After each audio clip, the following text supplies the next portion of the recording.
Thanks for staying with us. This is that standpoint. We're looking at the face-off between the federal government and the organized labor over the new minimum wage. The labor is proposing 615,000 naira. The government says it can pay 48,000 naira, while organized private sector, it's saying it can only pay 54,000 naira.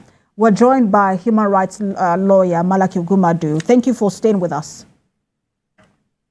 Thank you. I'm delighted to be back. All right, so you were talking about the negotiation, or the strategy of the labor union before we went on break. And I was asking you, when you look at how labor has gone about this negotiation from the beginning, it started with about 1 million naira and then cut it down to, I think was it 800,000 before it moved to another 615,000 naira. And, people have said, look, some of this figure has been unrealistic. Even TUC had a different figure of about over 400,000 naira. When you look at all of this strategy, from the very beginning, do you think that government would have looked at that and said, look, they don't seem to be serious with this negotiation, and perhaps that also influenced government's position? To a large extent, I would think so. To a very large extent.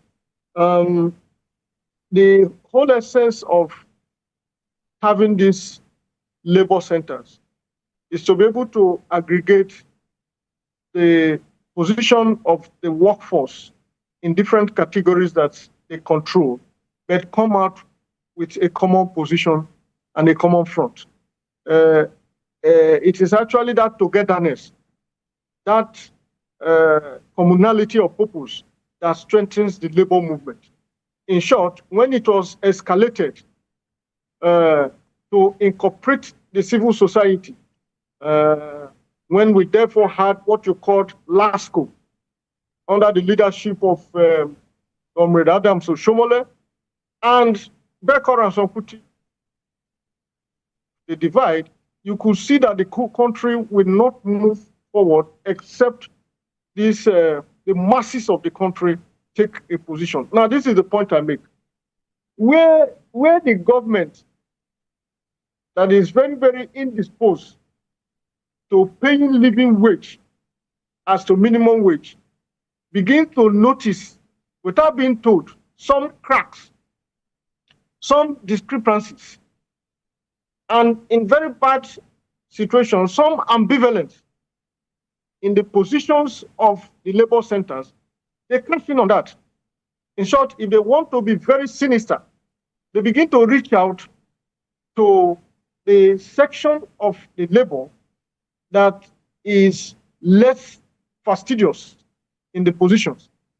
So I have made this point that where you assess such a situation and juxtapose it with statements coming from some of the leaders of the labor force, you will see that a very smart team on the government side will understand that there are cracks and that the center cannot hold with these people. So, but what is to be done is to leave out all of those aspects of the challenge and focus on what the law says. The national minimum wage is not hanging in the air. The national minimum wage is a function of law. And I'm saying that under Section 4 of that law, the wage is supposed to be reviewed. In short, it lapses, it expires, that's the language of the law, every 5 years. That alone strengthens the hands of the labor movement in the present negotiation going on.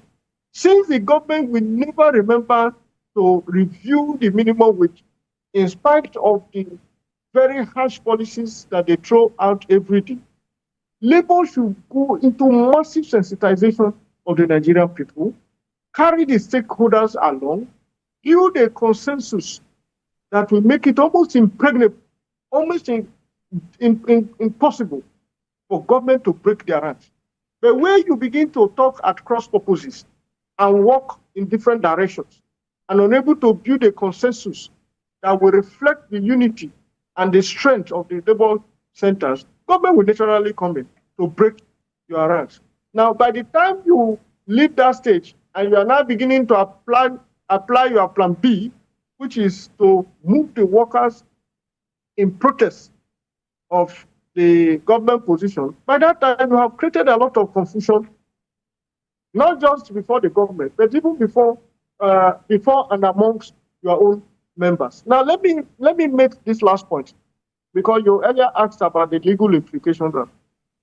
The law is so firm on this minimum wage issue that even where workers and employees, by agreement, decide to pay and receive wages lower than the one accepted as the national minimum wage, below which no Nigerian worker should be paid, the law regards it as void.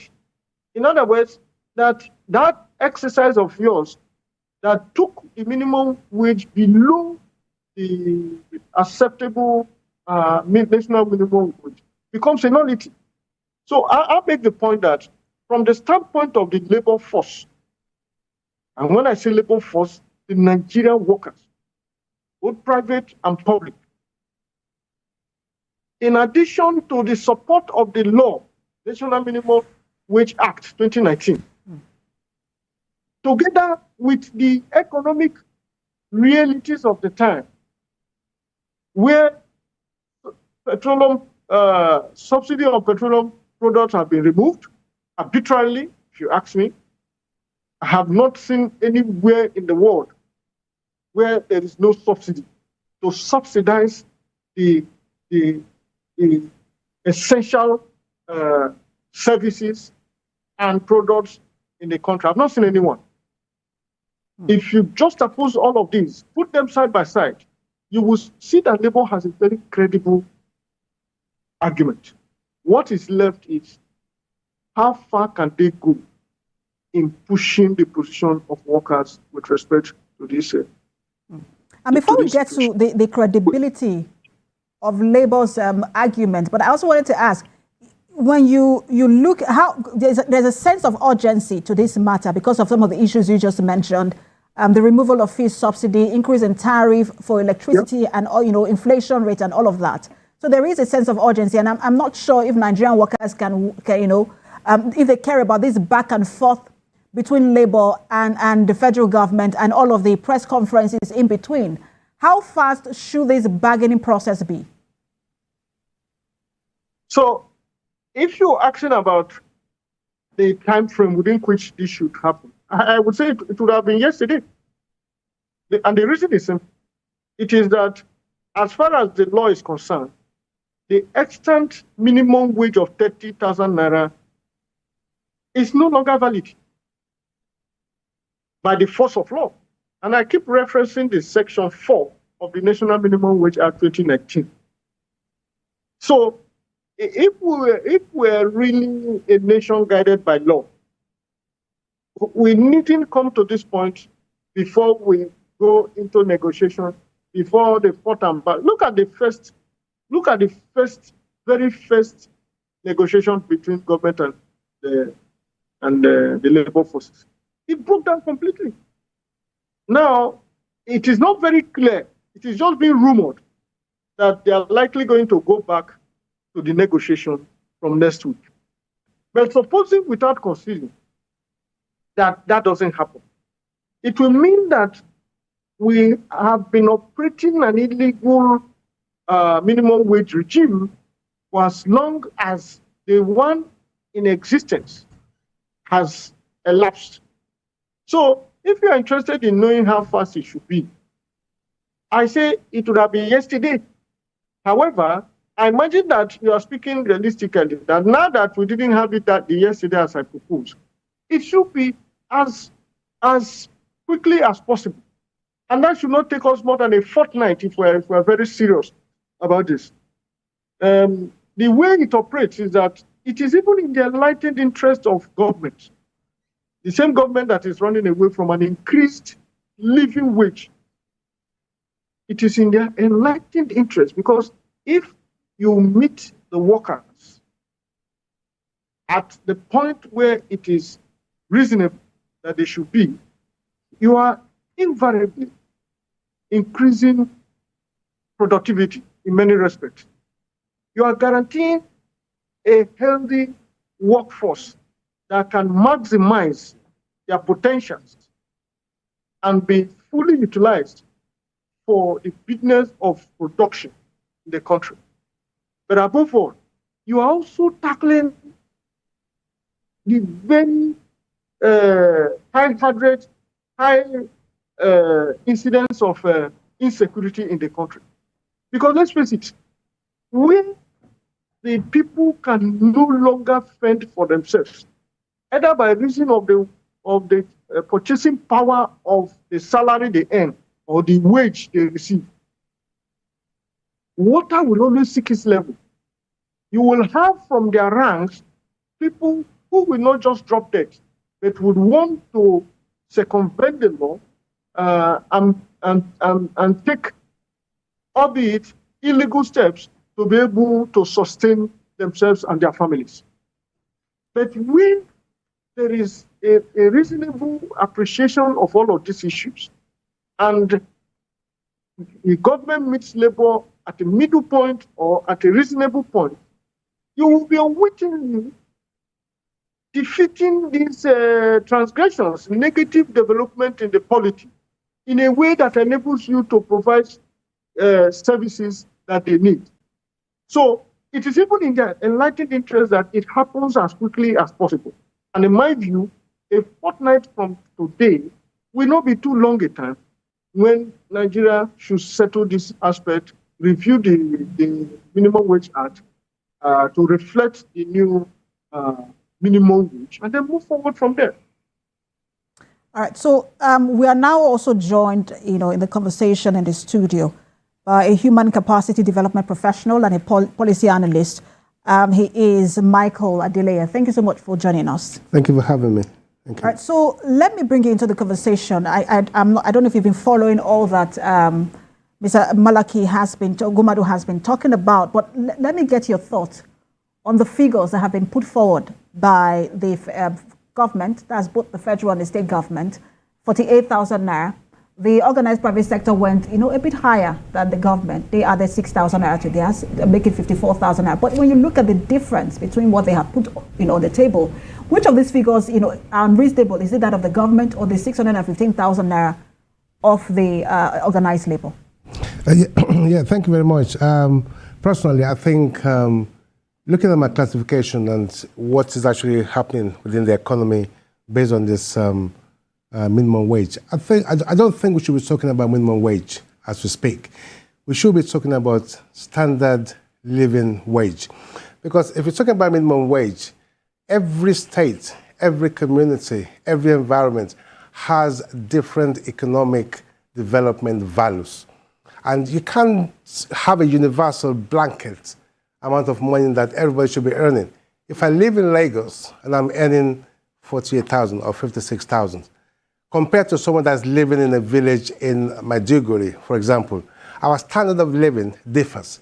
So putting a blanket universal minimum wage onto the entirety of the nation, I don't think is right. I should be asking the government what indices, what index did they actually use to come about that figure? Looking at the prices of what we have in the market, the prices and the value of services that people actually opt for.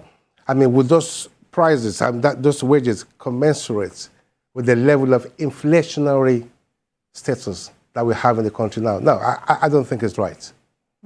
But some have also said, look, the 615,000 naira from the labor is also not reasonable. That, look, you don't want to bleed the government dry.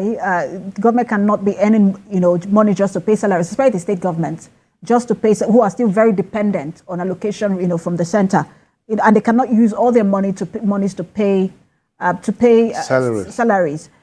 At what point, do you think that, well, maybe this figure, some have said 100,000, some have said even more, but what figure is reasonable? And can our economics today or economy today support that figure? That was what I did made it clear earlier, that we shouldn't be talking about minimum wage. We have the National Bureau of Statistics who can actually put the figures on the table. Every state has different economic status.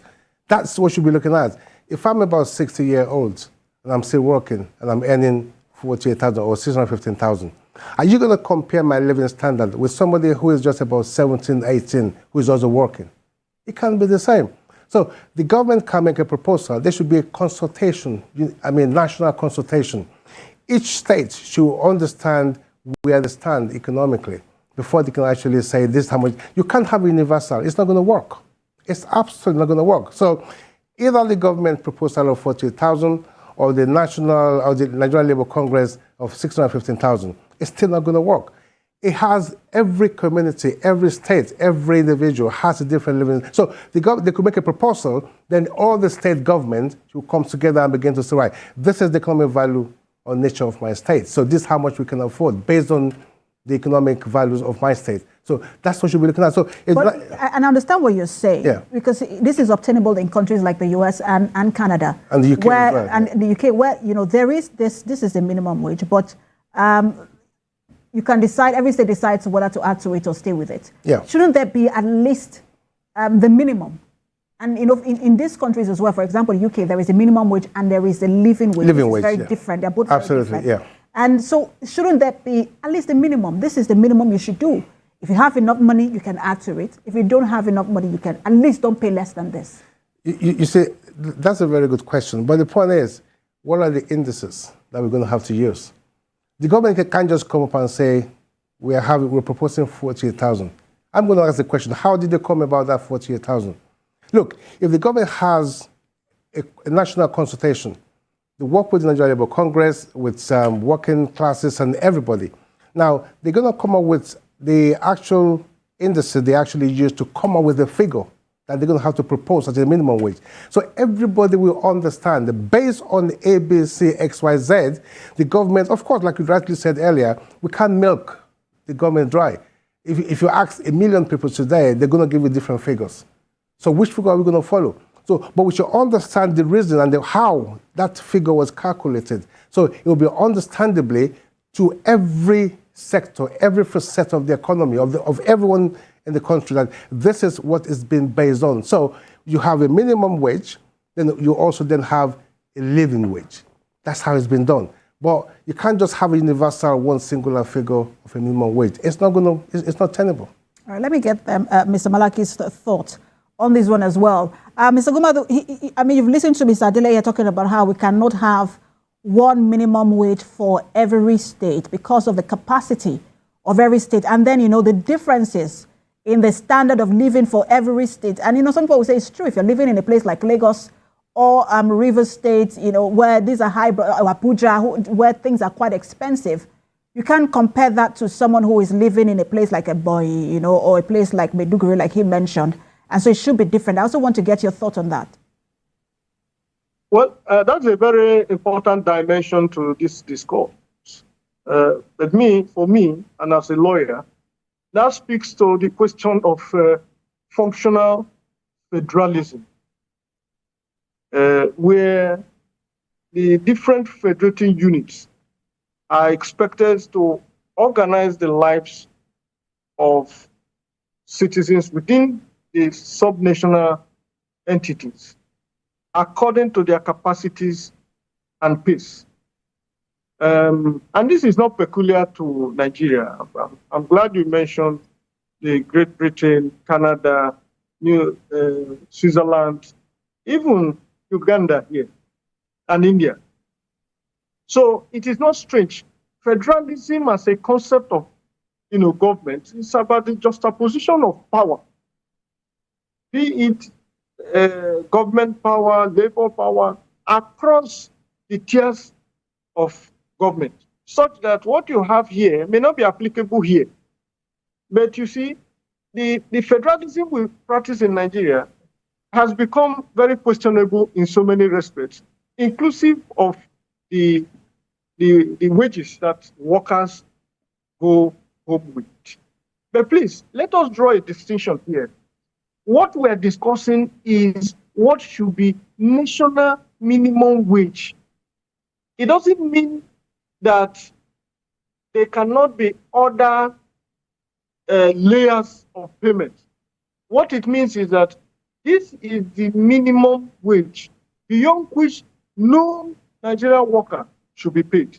As we speak, what Edo State pays to her workforce is different from what Lagos pays.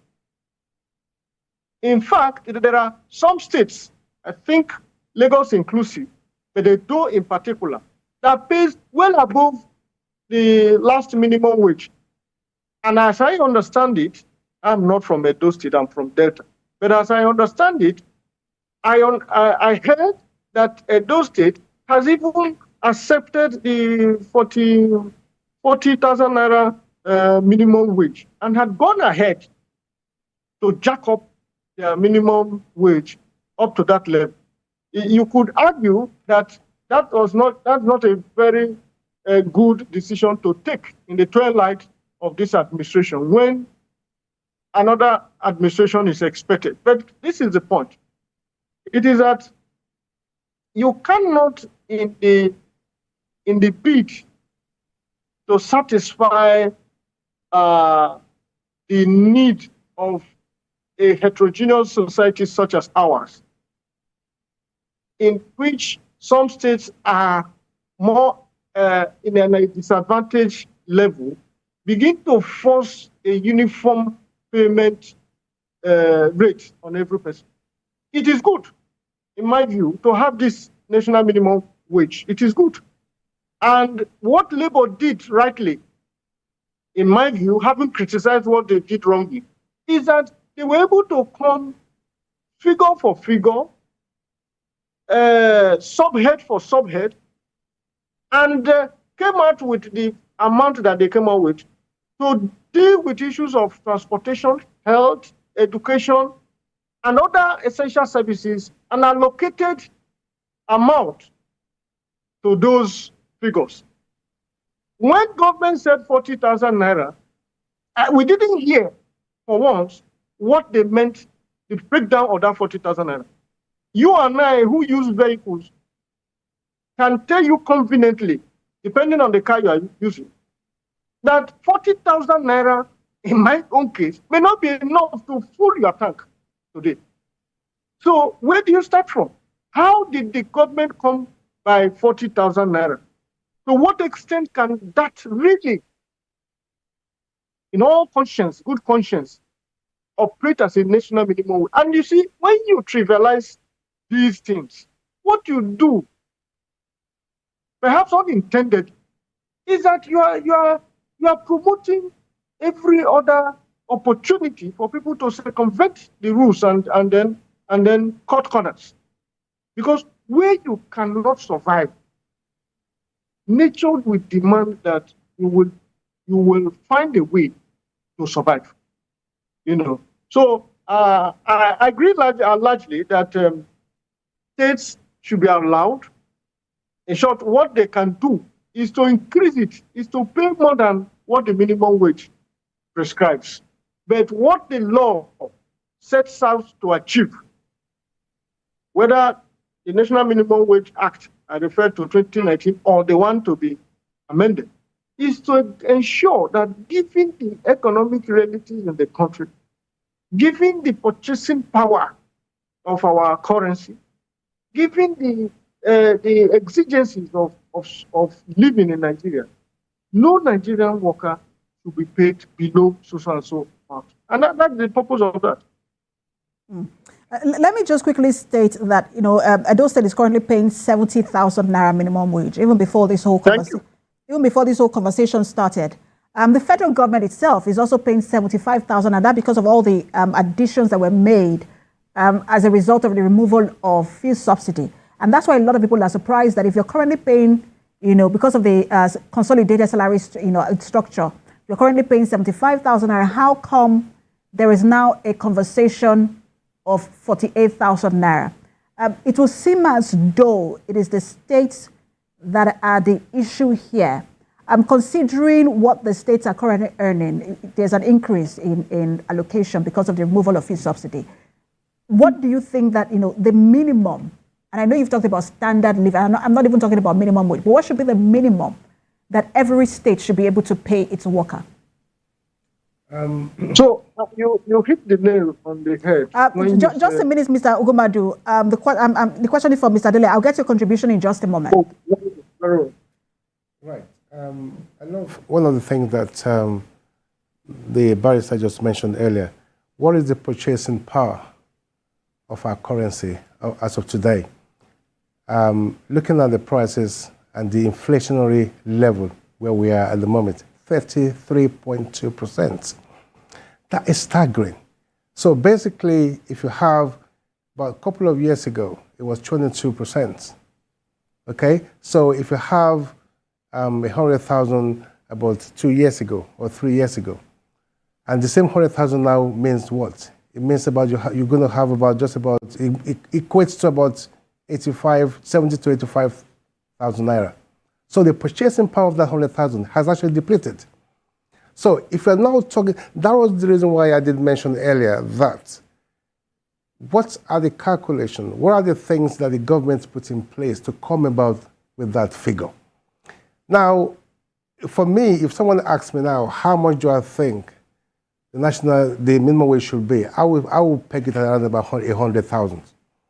And the reason for that is, every time we have economic problem, like the removal of the fuel subsidy, transportation prices went up, rental, people that rent houses, the rental, goes up. The purchasing prices for all foods that we eat, jacked up. So what you used to buy at 1,000 naira, you can agree with me, it's been sold for about between 2,000 and 2,500. So if you are on the minimum wage, the question is, will that be sustainable?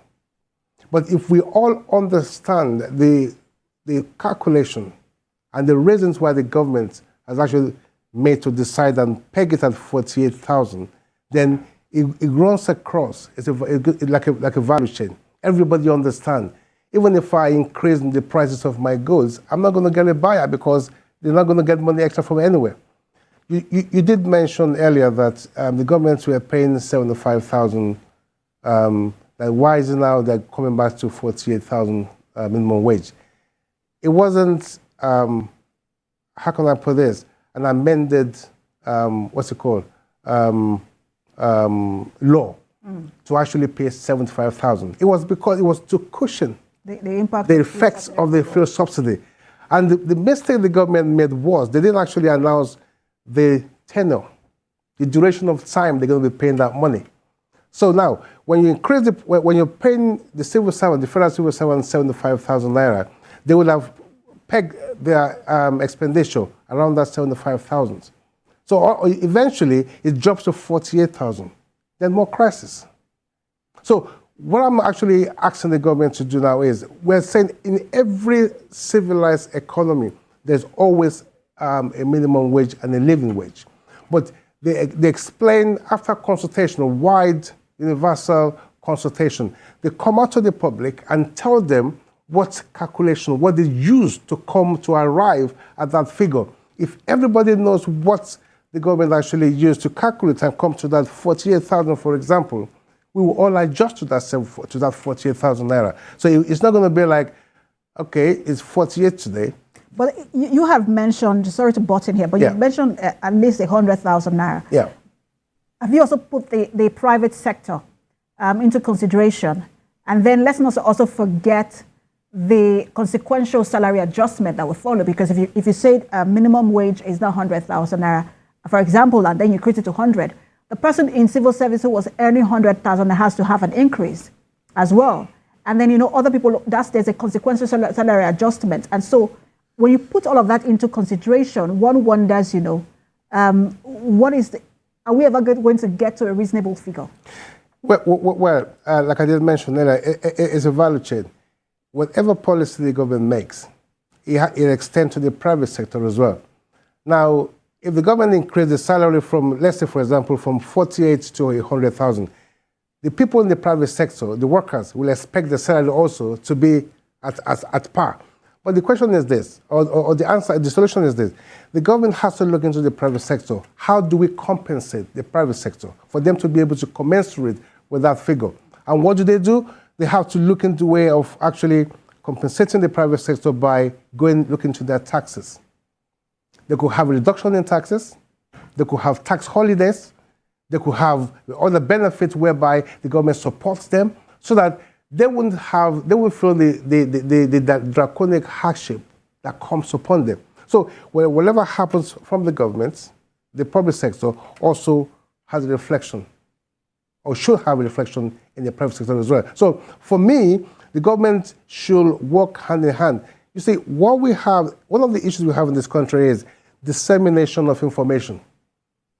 Somebody just throw out anything without consultation. And that news goes around, blah, blah, blah, and everybody just settle with it without proper dissemination of information. If you want to do anything, consult the people, consult different NGOs, different civil society, the Labour Congress, the trade union, everybody. Get them on the table, round table. So they're going to be the one to pass that information back to their members. So information goes around. But what we do in this country mainly is some people sit in one place, decide what's going to happen, and they just through the announcements. So then there's crisis. I don't see the reason why the Nigerian Labour Congress should be having a deadlock with the government if they're properly consulted in the first place. But they will have sat together, agreed, before the announcement has been made. So if you sit together, while you're having your consultation, nobody knows about it because except all those bodies that were supposed to be on the table. So after a proper consultation, they agree, then the information comes out. There will be peace because they will have passed on that information to their members. But we don't do that here. So information dissemination is the key here. All right, so let me bring in Mr. Ugwumadu as well to get to because I was talking earlier about the states as well, and it will seem as though they are the major issue here in terms of this negotiation.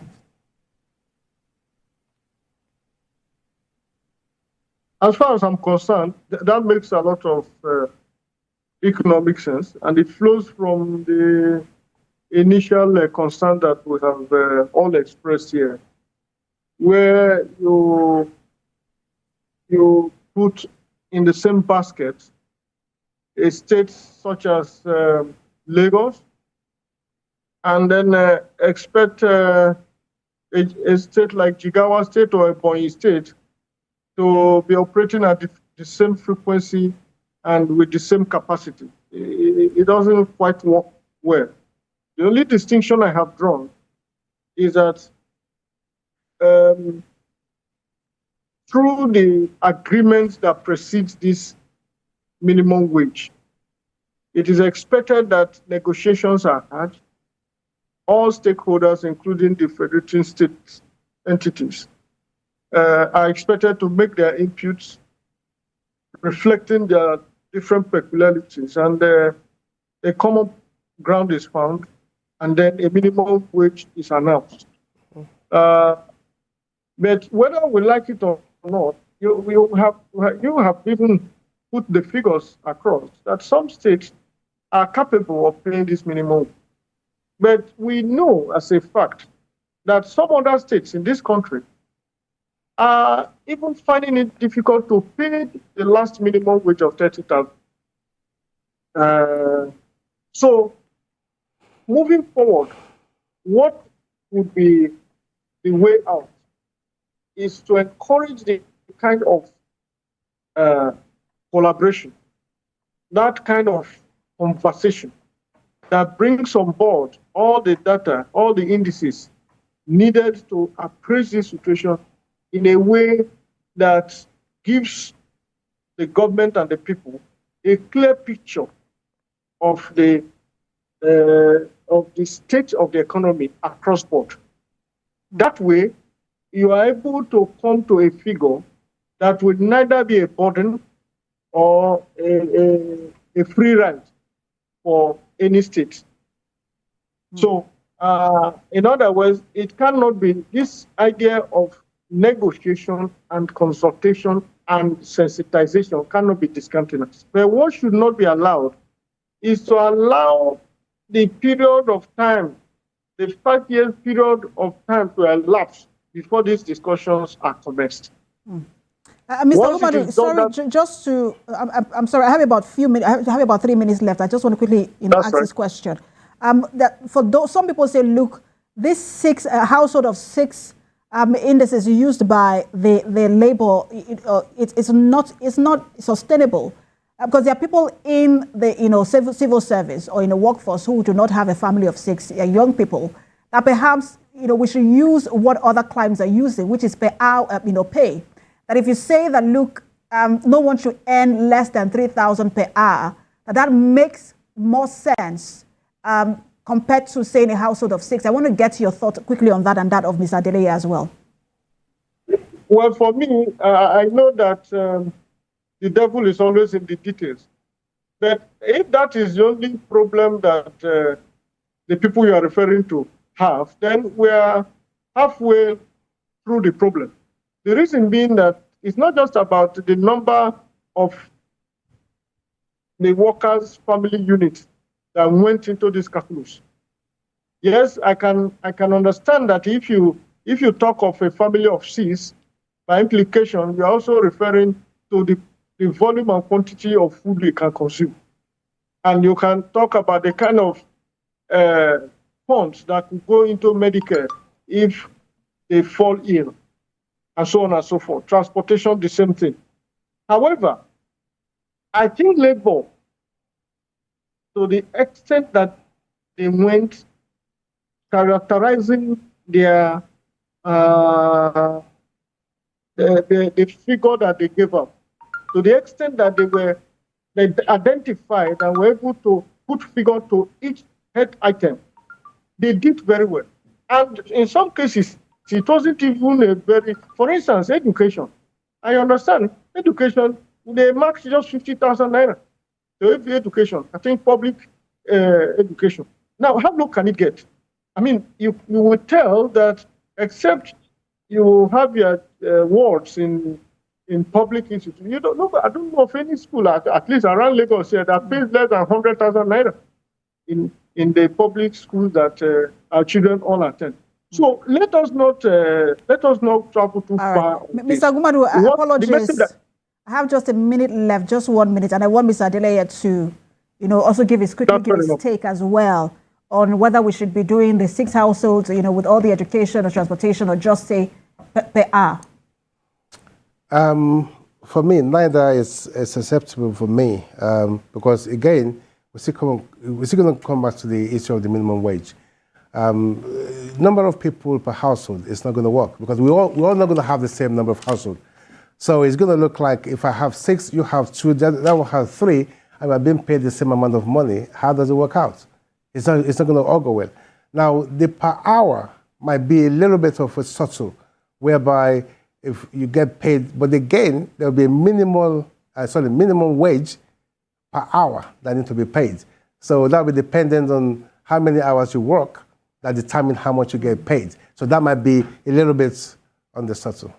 Well, in UK, for example, if you're 16 to 20, there's, you're on a minimum wage. If you're 21 and above. 14 to 16. If you're 21 and above, there's also, you are now on the living wage. Maybe these are some of the, things that labor can also consider. Thanks, to both of you. Human capacity development professional, Michael Adeleye, thank you so much for your time. Thank you for having me. And human rights lawyer, Malaki Ugwumadu, always a pleasure to have you on. Thank you so much for your time. Thank you. It was my pleasure. That's Standpoint this week. Remember, you can watch the repeat broadcast at 11 p.m. tonight and 5 a.m. on Sunday morning. Thanks for watching. I am Precious Amayo.